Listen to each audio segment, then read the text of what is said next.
Horosle, assalamualaikum warahmatullahi wabarakatuh. Kembali lagi di channel The Gons. Pada kesempatan dan kesempitan kali ini, saya akan melanjutkan alur cerita dari Rurouni Kenshin yang kali ini berjudul Rurouni Kenshin The Beginning. Ini merupakan film kelima dan bagian terakhir dari seri Rurouni Kenshin, setidaknya hingga saat ini. Film yang dirilis pada tahun 2021 ini, jika menurut timeline ceritanya, terjadi sebelum film Rurouni Kenshin pertama yang dirilis pada tahun 2012 lalu. Di sini pula, terungkap asal mula bagaimana Kenshin bisa mendapatkan bekas luka silang di wajahnya. Oke, tanpa berlama-lama lagi, ini dia alur cerita dari film Rurouni Kenshin The Beginning.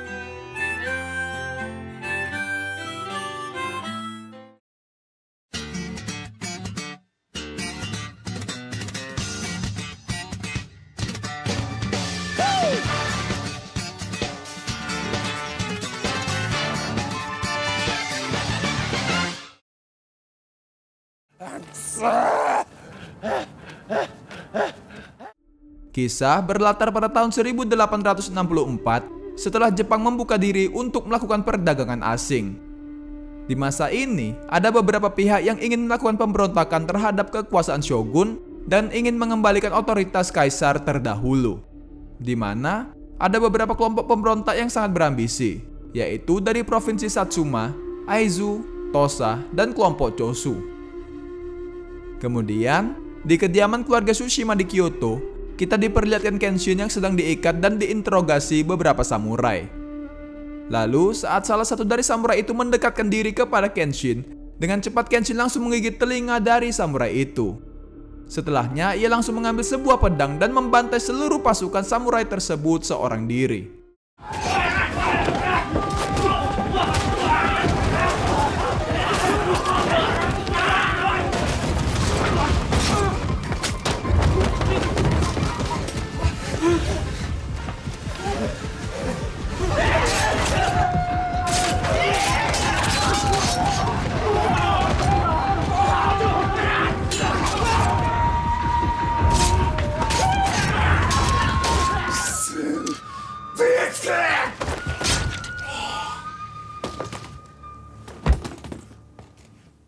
Beberapa saat setelahnya, Hajime Saito bersama pasukan polisi samurai yang bernama Shinsengumi datang ke kediaman Tsushima.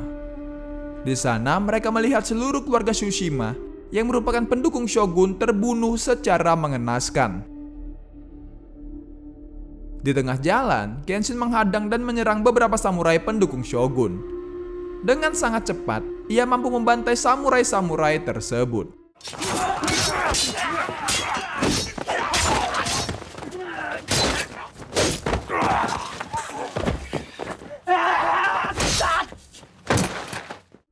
Namun terdapat salah seorang samurai yang masih hidup dan berkata, jika dirinya tidak boleh mati karena ada seseorang yang sangat ia cintai. Lantas Kenshin langsung menebasnya hingga beberapa kali. Tetapi ia tetap bangkit kembali dan mampu membuat luka gores pada pipi Kenshin. Pada saat itu juga, Kenshin dengan perasaan amarahnya langsung menusukkan pedangnya hingga membuat samurai itu benar-benar tewas. Di sebuah penginapan yang bernama Kohagiya, Kenshin tinggal bersama para kelompok pemberontak Choshu. Kenshin pergi menemui pemimpin dari kelompok Choshu yang bernama Katsura Kogoro. Di sini, Katsura mengingatkan Kenshin tentang polisi Shinsengumi atau serigala Mibu. Katsura yang mengkhawatirkan Kenshin meminta dirinya untuk lebih berhati-hati, sebab mereka merupakan pasukan terbaik yang dimiliki oleh shogun saat ini. Setelahnya kita akan dibawa ke masa lalu, tepatnya 1 tahun sebelumnya di kuil Amidaiji, di mana Kenshin akan bergabung ke dalam kelompok pemberontak Choshu. Terlihat kelompok Choshu yang sedang berlatih bela diri untuk melakukan persiapan perang. Kenshin yang baru bergabung ditantang oleh salah seorang anggota Choshu. Tetapi Kenshin menolaknya sebab ia tidak ingin melukai seseorang yang akan berjuang bersamanya. Shinshaku yang mau melihat kemampuan Kenshin meminta dirinya untuk bertanding melawan orang itu. Dengan serangan cepat pedangnya, Kenshin mampu membuat celana orang tersebut terlepas hingga mempermalukan dirinya. Shinshaku yang menyaksikan kejadian itu terlihat begitu kagum dengan kemampuan Kenshin. Lalu ia menanyakan apa nama jurus tersebut dan Kenshin pun menjawab jika nama jurusnya adalah Hiten Mitsuru Giryu.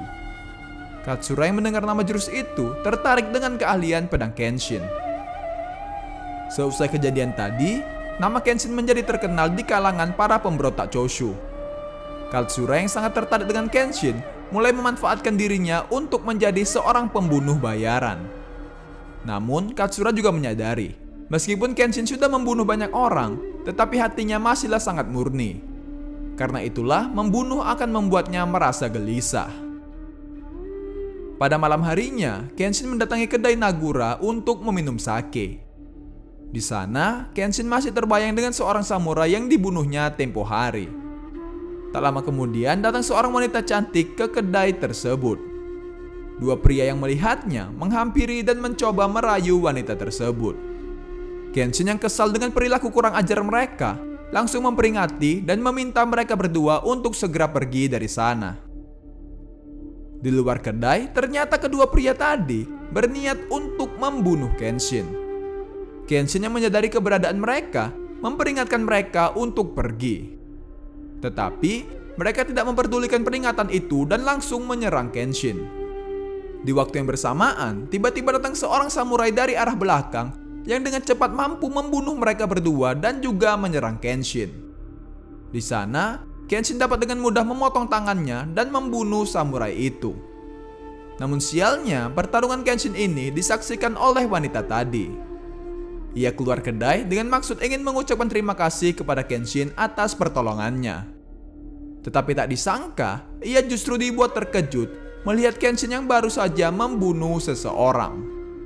Kemudian ia pun jatuh pingsan dengan kimono yang bercipratan darah. Kenshin lantas membawa dirinya pergi ke penginapan Kohagia untuk mendapatkan perawatan. Keesokan harinya, Kenshin melihat wanita itu yang sudah terbangun dari pingsannya dan membantu beberapa pekerjaan di penginapan. Kemudian Kenshin yang penasaran langsung menanyakan siapa nama dari wanita itu. Wanita itu lantas menjawab jika namanya adalah Tomoe Yukishiro. Ia juga memperkenalkan diri kepada semua orang yang berada di sana dan berencana akan bekerja di penginapan tersebut mulai dari sekarang. Namun, Kenshin yang merasa keberadaan Tomoe akan menimbulkan masalah, meminta dirinya untuk pulang ke rumah. Tomoe menjawab bahwa saat ini ia sudah tidak memiliki keluarga dan tempat untuk pulang. Tetapi walaupun begitu, Kenshin tetap memintanya untuk pergi dari sana. Kemudian Tomoe bertanya kepada Kenshin, jika ia mencabut sebuah pedang sekarang, apakah Kenshin akan membunuhnya? Mendengar pertanyaan itu, Kenshin hanya bisa terdiam dan tidak dapat menjawabnya. Malam harinya, Katsura mengetahui tentang penyerangan terhadap Kenshin semalam. Ia juga mencurigai bahwa terdapat seorang pengkhianat di kelompok mereka. Pada malam itu juga, Kenshin kembali membantai para pendukung Shogun yang sedang berkumpul. Sementara Tomoe setiap malam selalu menuliskan perasaannya pada buku harian. Ketika Kenshin kembali ke penginapan untuk membersihkan diri, ia dihampiri oleh Tomoe yang memberikannya sebuah handuk kecil. Keesokan paginya, Tomoe menjalankan aktivitas seperti biasanya. Ia sangat rajin membantu pekerjaan di penginapan tersebut. Lantas, karena hal ini, orang-orang di sana juga sering mengajak Kenshin dan Tomoe seperti suami istri. Sebab, Tomoe lebih memperhatikan Kenshin dibandingkan dengan orang-orang yang lain. Tetapi, melihat Tomoe yang tidak pernah tersenyum sekalipun, membuat sikapnya tampak sangat aneh. Melihat itu, membuat Katsura mencurigai Tomoe bahwa ia adalah seorang mata-mata musuh. Namun, mereka tidak memiliki bukti yang kuat. Lalu, seorang pengrajin pedang memberikan Katsura sebuah pedang terbaiknya yang nantinya akan diberikan kepada Kenshin.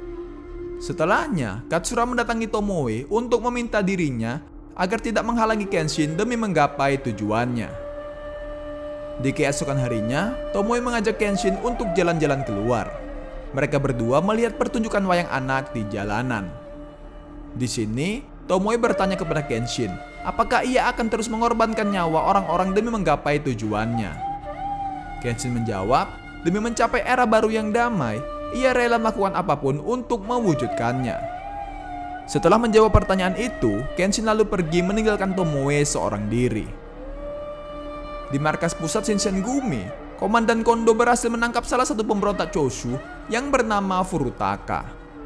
Mereka mengetahui rencana para pemberontak yang akan membakar istana dan membawa kaisar ke Choshu. Malamnya, Komandan Kondo memerintahkan pasukannya untuk menangkap para pemberontak Choshu hidup ataupun mati. Di sisi lain, Kenshin yang sedang memikirkan perkataan Tomoe sebelumnya mendapatkan kabar dari Ilizaka mengenai penyerangan istana yang akan dilakukan oleh pemberontak Choshu. Saat ini, kepolisian Shinsengumi sedang menuju ke tempat para pemberontak berkumpul di penginapan Ikedaya. Mendengar hal itu, Kenshin langsung bergegas berlari menuju penginapan tersebut untuk membantu para pemberontak Choshu yang merupakan teman-temannya. Sementara itu, kepolisian Shinsengumi telah sampai lebih dulu di penginapan Ikedaya. Mereka langsung masuk ke dalam dan membantai semua pemberontak Choshu.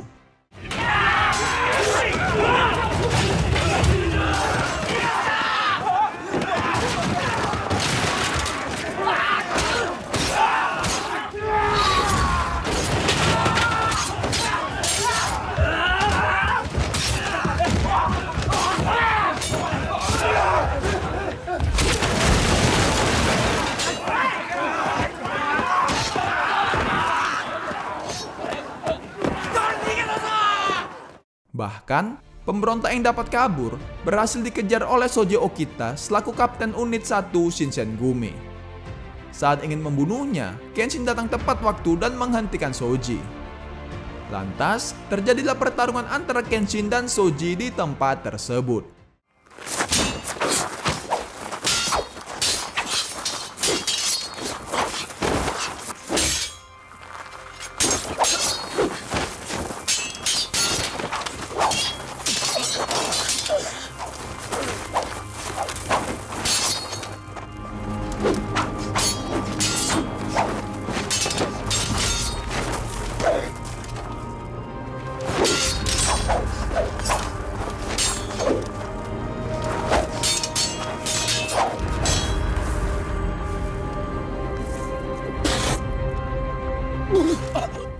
Di tengah pertarungan, Saito datang bersama pasukannya untuk melawan Kenshin.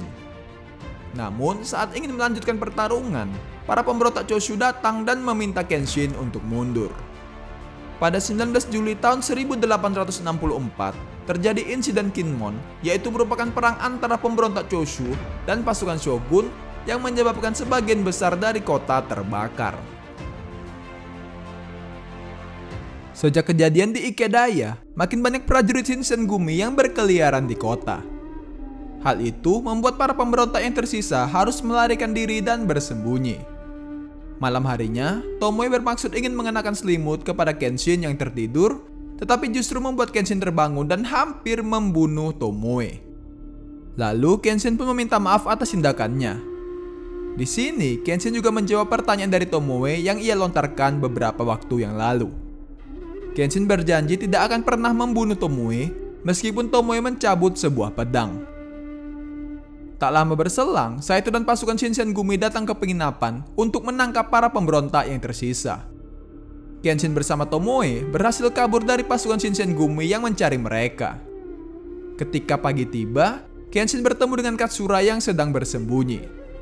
Karena keadaan sekarang sedang tidak aman, Katsura meminta Kenshin untuk bersembunyi sementara waktu di sebuah desa di luar Kyoto. Katsura juga meminta Tomoe untuk tinggal bersama Kenshin dan berpura-pura menjadi pasangan suami istri. Setelah Katsura pergi, Kenshin dengan tulus meminta Tomoe untuk tinggal bersamanya. Bukan hanya sekedar untuk berpura-pura, Kenshin terlihat sangat serius menginginkan Tomoe sebagai pendamping hidupnya. Kenshin mengajak Tomoe untuk tinggal di sebuah guduk sederhana di sebuah tempat terpencil yang berada di luar Kyoto. Di sana, Kenshin bekerja sebagai seorang petani yang menanam sayur-sayuran untuk makan mereka. Sedangkan Tomoe dengan sukarela membantu dan menemani Kenshin dalam pekerjaannya. Hari demi hari, mereka menjalani hidup sederhana tersebut dengan cukup bahagia. Hingga suatu hari, Kenshin berkata kepada Tomoe bahwa selama tinggal bersama dirinya, ia mendapatkan sebuah kebahagiaan yang tidak pernah ia dapatkan sebelumnya. Suatu ketika, mereka berdua didatangi oleh Lizuka untuk memberikan uang saku dan beberapa ramuan untuk dijual. Kemudian, ia pun pergi meninggalkan mereka. Di tengah perjalanan, Lizuka berbelok ke suatu tempat. Hal ini diketahui Katagai yang juga hendak pergi menemui Kenshin. Ternyata, selama ini Lizuka merupakan seorang pengkhianat dari kelompok Chosu. Ia pergi ke sebuah markas kelompok Yaminobu yang merupakan sebuah kelompok pembunuh pembela shogun. Lizuka datang untuk memberikan informasi mengenai Kenshin kepada pemimpin Yaminobu yang bernama Tatsumi. Katagai yang mengetahui Lizuka berkhianat, sialnya ketahuan dan langsung dibunuh oleh anak buah Tatsumi. Dengan terbunuhnya Katagai membuat Lizuka menjadi khawatir. Lantas Tatsumi langsung menjalankan rencana mereka untuk menyingkirkan Kenshin. Ia memerintahkan seorang anak bernama Enishi untuk datang ke kediaman Kenshin. Pagi harinya, Tomoe terkejut melihat Enishi yang datang menemui dirinya. Ternyata Enishi ini merupakan adik kandung dari Tomoe. Setelah mereka melepas rindu, Enishi berkata bahwa kedatangannya untuk membantu Tomoe menyingkirkan Kenshin. Tak lama kemudian, Kenshin yang baru pulang dari berjualan ramuan mengetahui Enishi yang baru keluar dari rumahnya. Tomoe pun langsung memberitahukan kepada Kenshin mengenai adiknya yang bernama Enishi itu. Di dalam rumah, Tomoe menceritakan semua mengenai dirinya dan keluarganya. Ia berasal dari Edo dan tinggal bersama keluarga yang sederhana. Ayahnya merupakan seorang samurai berpangkat rendah, sedangkan ibunya telah lama meninggal setelah Enishi lahir. Karena tidak pernah mendapatkan kasih sayang dari seorang ibu, membuat Enishi menjadi seorang anak yang mudah mengambil keputusan yang salah. Dulunya, Tomoe sendiri pernah bertunangan dan akan menikah dengan seorang teman masa kecilnya. Namun, ketika terjadi kerusuhan di Tokyo, calon suaminya terbunuh di sana. Tomoe pun tidak dapat menahan tangisnya saat bercerita tentang masa lalu itu. Melihat hal tersebut, Kenshin mencoba untuk menenangkan Tomoe dan berjanji ketika era baru tiba, ia tak akan pernah membunuh lagi demi menebus dosa-dosanya. Kenshin juga berjanji bahwa ia akan menggantikan kebahagiaan Tomoe yang pernah hilang sebelumnya. Ketika pagi tiba, seusai menulis di buku diarinya, Tomoe memutuskan untuk pergi ke markas Yaminobu dengan membawa sebuah pedang. Ternyata, kelompok Yaminobu berencana memanfaatkan Tomoe untuk mencari kelemahan Kenshin agar mereka dapat membunuhnya dengan mudah. Saat Tomoe sampai di sana dan ingin memberikan informasi mengenai Kenshin, ia hanya menemui Tatsumi seorang diri di tempat tersebut. Tatsumi mengatakan jika pasukannya sudah berada di pos mereka untuk membuat jebakan dan membunuh Kenshin. Sebab ini merupakan saat yang tepat untuk membunuhnya.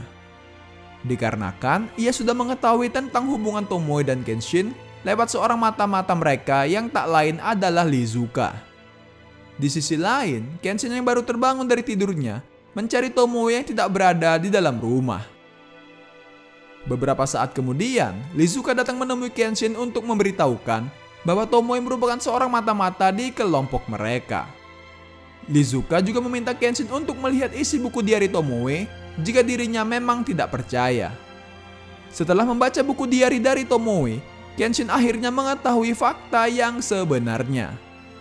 Ternyata, pria yang memberikan bekas luka di pipinya di masa lalu merupakan calon suami Tomoe yang bernama Kiyosato. Mengetahui kenyataan pahit itu membuat Kenshin merasa sangat kecewa. Dikarenakan wanita yang sangat ia cintai telah mengkhianati dirinya. Ditambah lagi, ia mendapatkan perintah untuk membunuh Tomoe dan menghancurkan kelompok Yaminobu. Dengan perasaan yang begitu hancur, ia pergi berjalan menuju sebuah kuil tua yang berada di sebuah bukit. Kemudian, Tomoe yang berada di markas Yaminobu akhirnya mengetahui bahwa ia hanya dimanfaatkan oleh kelompok tersebut. Tentu hal ini membuat Tomoe merasa dilema. Apakah ia harus membalaskan dendam calon suaminya yang telah tewas atau pergi menyelamatkan Kenshin? Akhirnya, Tomoe pun memutuskan untuk menyelamatkan Kenshin dan menyerang Tatsumi dengan sebuah pedang kecil. Namun, dengan mudah Tatsumi dapat menghindari serangan itu dan langsung menjatuhkan Tomoe.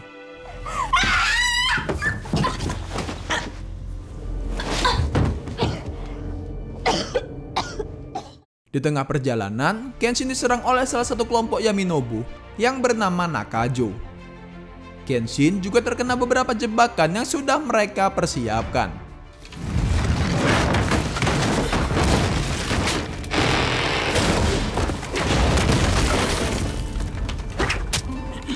Saat dikira Kenshin hendak tumbang, Nakajo mendekati dirinya untuk membunuh Kenshin. Tetapi dengan cepat, Kenshin mampu menebaskan pedangnya dan berhasil memotong tangan Nakajo. Nakajo pun bergegas langsung berlari menjauhi Kenshin dengan keadaan yang sekarat. Ia berlari menuju ke sebuah gua. Ternyata Nakajo berniat meledakkan diri menggunakan sebuah alat peledak bersama dengan Kenshin di dalam gua tersebut. Tetapi untungnya, Kenshin masih dapat selamat dari ledakan itu walaupun mendapatkan luka yang cukup parah. Ledakan tersebut merupakan sebuah sinyal bahwa Nakajo telah kalah dalam pertarungan. Akhirnya, dua anggota Yaminobu datang lagi untuk menyerang Kenshin. Mereka bernama Sumita dan Mumyoi.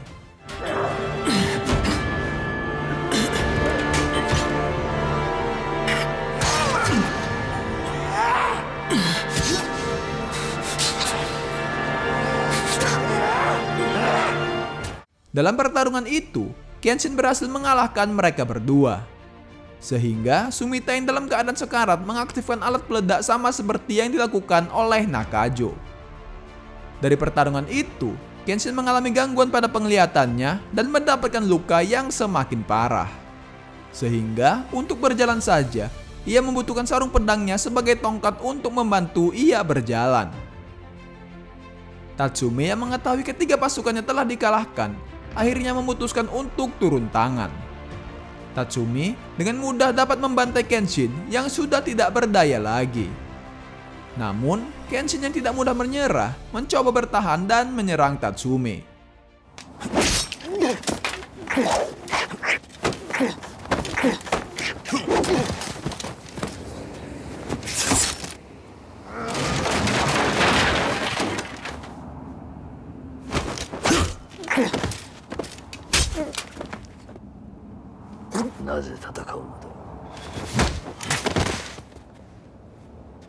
Kenshin berharap agar dapat bertemu kembali dengan Tomoe, di mana pada saat ini Tomoe mencoba bangkit untuk membantu Kenshin. Lalu saat Tatsumi ingin melakukan serangan terakhir, Kenshin sengaja menerima serangan itu mengenai pundaknya. Lantas dengan begitu cepat, Kenshin juga melakukan serangan balik menggunakan pedangnya. Kemudian saat keduanya ingin sama-sama menyerang kembali, Tomoe datang untuk menghalangi Tatsumi. Sehingga tebasan pedang Kenshin mengenai Tatsumi sekaligus Tomoe yang kedatangannya tidak diketahui oleh Kenshin. Lalu Kenshin mendapatkan kembali penglihatannya dan melihat Tomoe yang sudah sekarat di hadapannya. Di saat-saat terakhir Tomoe, ia masih sempat untuk meminta maaf kepada Kenshin, sekaligus memberikan sebuah kenang-kenangan berupa luka goresan di pipinya dengan menggunakan sebuah pedang kecil, sehingga membuat tanda di pipinya menjadi tanda silang. Kemudian tak lama berselang, Tomoe pun menghembuskan napas terakhirnya tepat di bangkuan Kenshin. Beberapa hari pun berlalu. Ketika Kenshin mencari kayu bakar, terlihat Katsura yang sudah menunggu dirinya. Katsura menyampaikan bahwa mata-mata yang sebenarnya adalah Lizuka, di mana pada saat ini ia sudah mengirim seorang ahli pedang untuk memburu Lizuka. Orang itu juga mulai sekarang akan menjadi pembantai yang baru bagi kelompok Chosu. Lantas, mendengar hal ini, Kenshin mengatakan kepada Katsura bahwa ia akan terus bertarung sampai era baru tiba.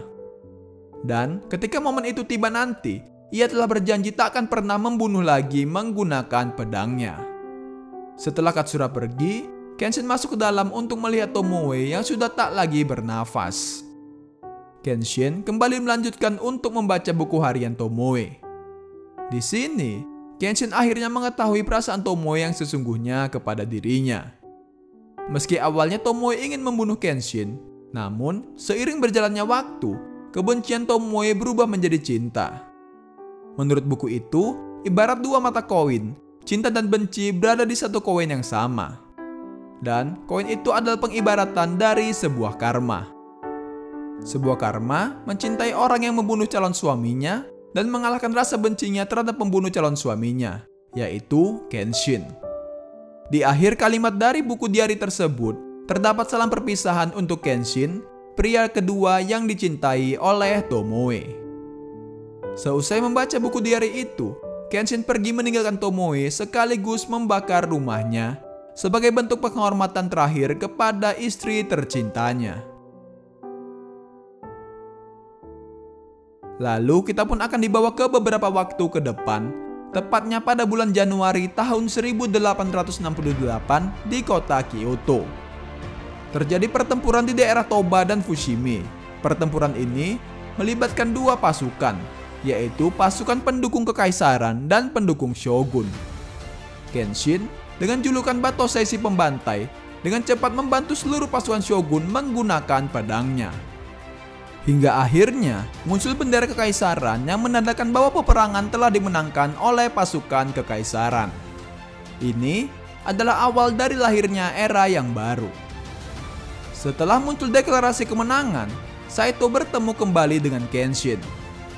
Di sini, Saito ingin bertarung melawan Kenshin yang sebelumnya pertarungan mereka tidak dapat terjadi. Tetapi, Kenshin lebih memilih untuk menancapkan pedangnya ke tanah dan pergi meninggalkan Saito.